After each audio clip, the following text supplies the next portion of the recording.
तो मेरे बहुत ही प्रिय और बेहद सम्मानित साथियों, हृदय की असीम गहराइयों से अभिनंदन, बहुत बहुत हार्दिक स्वागत। साथियों, इन दिनों हम चर्चा करने जा रहे हैं सुनने में बहुत ही सामान्य एसिडिटी, गैस, लेकिन गंभीर परिणामों वाले रोग कब वो साधारण सी एसिडिटी लेकर के आती है। हमारे इस मेडिकल एस्ट्रोलॉजी को स्पेशल रूप से समर्पित इस चैनल में हम इसी की चर्चा कर रहे हैं और ये विशेष श्रृंखला है।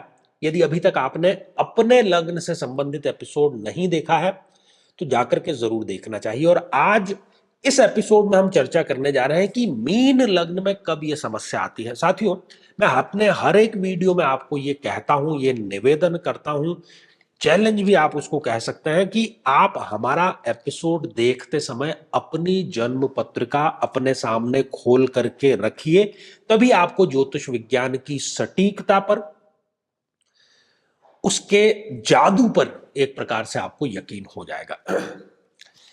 तो आइए साथियों, बिना इधर उधर की बातें किए सीधा ही एक मीन लग्न की जन्म पत्रिका पर दृष्टिपात करते हैं। तो ये रही मीन लग्न की एक जन्म पत्रिका। 12 नंबर आप देख पा रहे हैं कि लग्न में ही लिखा है।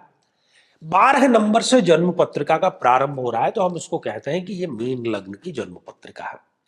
साथियों, मीन लग्न की जन्म पत्रिका में रोगेश अर्थात छठे भाव का जो लॉर्ड है वो स्वयं सूर्य बनता है। और आप हम सभी लोग जानते हैं कि जो पाचन तंत्र है, उस पाचन तंत्र को ऊर्जा में विस्फोटित करने के लिए ऊर्जा को अग्नि से विस्फोटित किया जाता है। जठर अग्नि वो होती है, वो सूर्य का ही एक अंश है। तो सूर्य की मजबूती जरूरी है, लेकिन मीन लग्न में सूर्य एक अति मारक ग्रह है। अब उसकी जो कुछ स्थितियां जो है वो व्यक्ति को साधारण नहीं बल्कि जानलेवा एसिडिटी, जानलेवा कैसे हुई, साइंस में इसको कहते हैं कि ये हाइड्रोक्लोरिक एसिड बढ़ गया। जो भी आप भोजन करते हैं वो भोजन जब पचता नहीं है, ऊर्जा में रूपांतरित नहीं होता, तो वो सड़ना प्रारंभ हो जाता है। और जितने भी रोग हैं, कोई भी रोग आप नाम लो, साधारण से रोग से लेकर के कैंसर तक सारे रोग उसमें शामिल हो गए। वो कहीं ना कहीं आपकी एसिडिटी से ही उसका प्रारंभ हुआ था, बीजारोपण हो गया था उसका। तो कुछ स्थितियां जिस पर हम दृष्टिपात करते हैं कि साथियों, यदि सूर्य स्वयं ही स्वग्रही होकर के छठे भाव में विराजमान है, स्वग्रही है, लेकिन यहां पर भी वो पाचन तंत्र खराब जरूर करेगा। पूरे पाचन तंत्र से संबंधित कोई ना कोई समस्या, कभी खट्टी डकारें आना, कब्जियत, बवासीर, ये सारी समस्याएं ये यहां पर सूर्यदेव आपको जरूर देता है। सप्तम भाव में भी देता है, पर छठे भाव में बैठा हुआ है सूर्य, तो वो इसके साथ ही आपको बहुत जल्दी शत्रुता भी दे देता है। आपके बारे में लोग गलतफहमी बहुत जल्दी पाल लेते हैं। सप्तम भाव में है तो वो दाम्पत्य जीवन को खराब करेगा, शादी में डिले करेगा, और ये जानलेवा एसिडिटी भी आपको वो बोनस में अवश्य देगा। साथ ही इसके अतिरिक्त यदि सूर्य देव अष्टम भाव में विराजमान है, तो अष्टम भाव में वो नीच राशि के हो गए। एक तो मारक, ऊपर से नीच राशि का। यहां पर वो ससुराल पक्ष से संबंध खराब करेगा, किसी ना किसी प्रकार के झूठे आरोप भी लगवाता है, और साथ ही ये खतरनाक ढंग से एसिडिटी की समस्या व्यक्ति को जरूर देता है।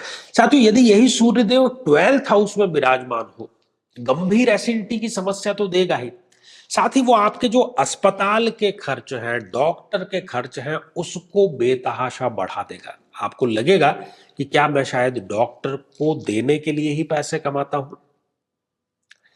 साथियों, यदि सूर्यदेव सेकंड हाउस में है, यहां पर वो उच्च राशि के हो गए। मारक ग्रह उच्च और नीच दोनों में ही गलत परिणाम देता है। यहां वो क्या करेगा, यहां पर वो आपका जो कुटुंब के साथ में संबंध है, अपने परिवार, अपने खानदान के साथ में, वो संबंध भी खराब कराएगा, और साथ ही आपको एसिडिटी की भयानक समस्या भी जरूर दे देगा। आप जन्म पत्रिका में दृष्टिपात करिए और देखिए कि क्या सूर्यदेव किसी अति पाप ग्रह के साथ में विराजमान है। क्या वो कहीं कुंडली में राहु के साथ में है, या वो केतु के साथ में, या वो शनि के साथ में विराजमान है, तो व्यक्ति की वो संगत खराब कर देता है। किसी न किसी प्रकार के नशे का व्यक्ति सेवन करता है, और ये संगत और नशा ये उसकी एसिडिटी का, और ये साधारण सी एसिडिटी हार्ट अटैक, पैरालिसिस, ये ऐसी गंभीर बीमारियों तक इस व्यक्ति को लेकर के अवश्य जाता है। साथ ही यदि जन्म पत्रिका में सूर्यदेव 0 डिग्री के हैं या वो 28, 29 जैसी अंतिम डिग्रियों के हैं, प्रत्येक एपिसोड में मैं कहता हूं कि 0 डिग्री क्या हुआ कि एक नवजात शिशु है, पैदा हुआ और 1 साल तक की उम्र तक, उसके आगे भी होता है, लेकिन उसको अपने दैनिक कार्यों के लिए दूसरों पर निर्भर रहना पड़ता है। और वैसे ही 28, 29 डिग्री मतलब वयोवृद्ध, 90 वर्ष से ऊपर के जो बुजुर्ग हैं, उनको भी अपनी दैनिक दिनचर्या करने के लिए किसी ना किसी पर डिपेंड रहना पड़ता है। तो ये कमजोर हो गया, और कमजोर सूर्य पाचन तंत्र खराब करेगा, आंतों को खराब करेगा, पूरी पाचन प्रणाली ही वो खराब कर देगा, एसिडिटी तो वो देगा ही देगा। साथियों, इसके अतिरिक्त यदि जन्म पत्रिका में कहीं पर भी सूर्य और शुक्र की युति है तो एसिडिटी आएगी, फिर दवाइयों से ठीक होगी, फिर आएगी, कभी लगेगा आपको बिल्कुल ठीक हो गई, लेकिन वो कभी आपका साथ नहीं छोड़ती। और सूर्य और शुक्र की युति इस जन्म पत्रिका में व्यक्ति को शारीरिक कमजोरी भी अवश्य देता है। साथियों, यदि सूर्य और शनि इस जन्म पत्रिका में एक साथ में हो तो पिता के साथ में संबंध खराब होते हैं, जोड़ों से संबंधित समस्या होती है, गठिया और नर्वस सिस्टम से संबंधित भी व्यक्ति कहीं ना कहीं पीड़ित अवश्य रहता है। और जो बात हम एसिडिटी की कर रहे हैं वो तो यहां पर लागू होता ही होता है। साथियों, ये कार्यक्रम बनाने का जो विशुद्ध उद्देश्य है वो इतना ही है कि आपको समय रहते अपनी जन्म पत्रिका के माध्यम से ये पता चल जाए कि ये रोग है तो इसका कारण क्या है, भविष्य में कौन सा रोग हो सकता है, तो उसका समय रहते आप निदान कर सके। नहीं तो होगा क्या कि रोग कुंडली में है और हम इलाज उसका बाहर करते हैं, इसलिए वो कभी भी रोग हमारा ठीक नहीं हो पाता।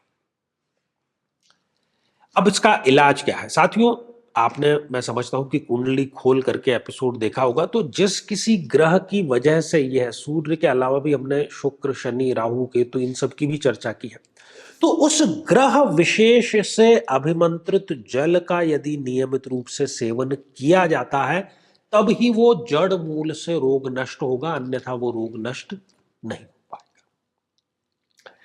पाएगा।